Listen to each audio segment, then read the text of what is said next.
The Jacksonville Jaguars are coming off of a 1-15 season, and this was the worst record they've had in franchise history. And the biggest decision the Jaguars will have to make is what they are going to do at the quarterback position.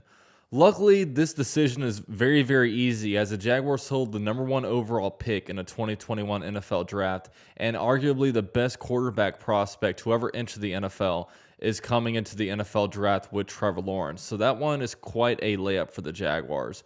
But the moment that Trevor Lawrence signed, the moment the Jaguars draft Trevor Lawrence will become the Jaguars' most important asset. And whenever you get a great asset, you have to protect the asset at all costs. And the second most controversial position is the left tackle spot, as the current starter Cam Robinson is going into a contract year, and the Jaguars have to decide what they are going to do at left tackle going into the 2021 season. And in this video, we will discuss.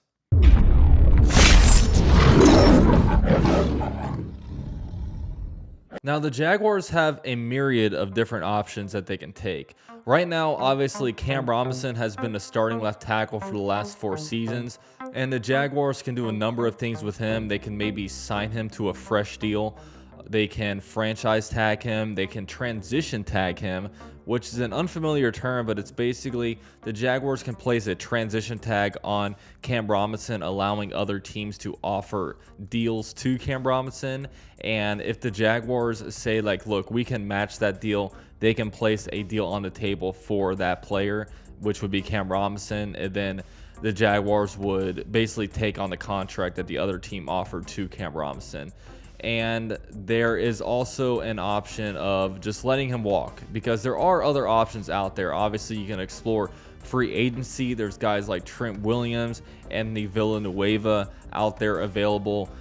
There's also, you can draft a guy at number 25 overall, or maybe in the later rounds, a second, third round, whatever have you. Or the Jaguars can potentially trade for Orlando Brown Jr. from the Baltimore Ravens. Now, when I look at it, I think that drafting a guy to fill that spot is out of the question right now. I'm not saying you can't draft a left tackle, but the Jaguars have the most money in the NFL right now when it comes to cap space, and they don't have to worry about a quarterback taking up any of that cap, so they have a lot of money to basically spend. And I think it would be very, very wrong to basically, and irresponsible to go into the NFL draft with a huge hole left tackle, pigeonholing yourself into saying we have to get a left tackle either at pick number 25 or 33, because that really decreases your really flexibility in the draft, and you're also putting your number one overall pick Trevor Lawrence at a huge risk.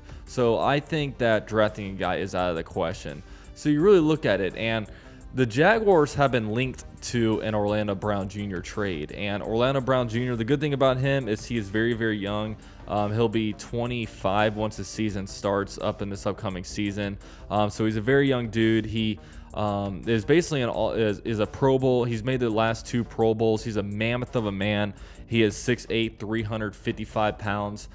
So he's obviously a great player. But the bad thing about him is that right now, the Ravens, they are looking for, quote, a haul. So what does a haul entail? I mean, I would imagine that is, at the very least, number 25 overall pick. Maybe they want a couple of second-round picks for him.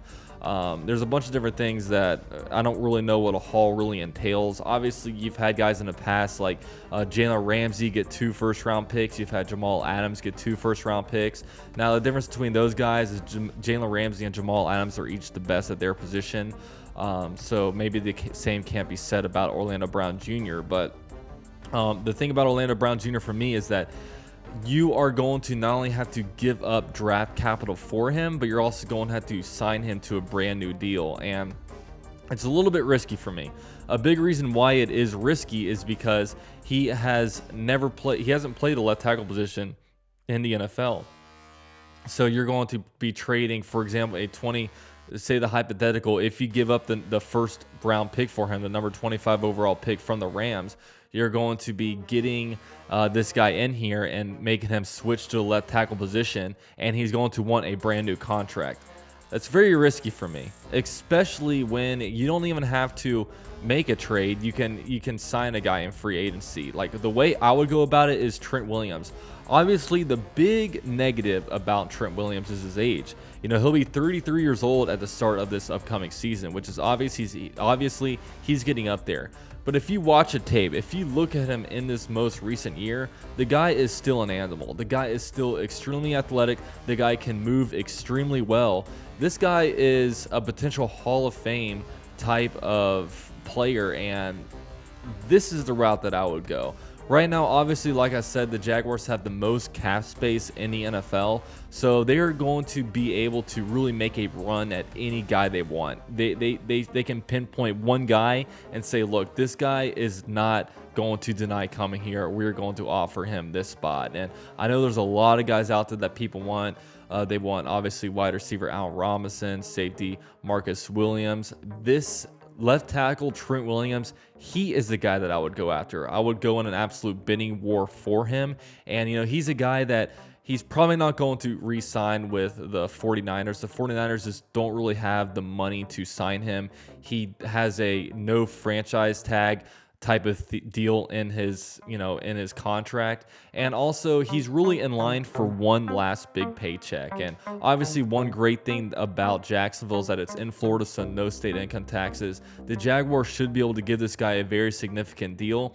And you're getting a guy that has made 8 out of the last 9 Pro Bowls. You sign him to a deal, and then you keep your draft picks. You know what I mean? If you're going to bring over here, if you're going to make a trade for Orlando Brown Jr., you have to sign him to a new deal, and you also had to give up picks for him. And it's a little bit sketchy just because when you really look at him over there for the Ravens, I mean, a lot of times Lamar Jackson, he's great at avoiding sacks. You know what I mean? I mean, this guy, he might have only given up this amount of sacks, but it's a weird offense over there, and Lamar Jackson is able to kind of bail himself out of a lot of sacks because, you know, Orlando Brown Jr., he's a big mammoth of a man, but it kind of makes it to where he's not able to move in space as well. And then when you switch it over to, like, Trent Williams, he's a guy that's extremely athletic for his size. So I would go after Trent Williams. I would keep my draft picks, and I would start loading up on I would still load up on offensive linemen, man, because if you get Trent Williams in here, man,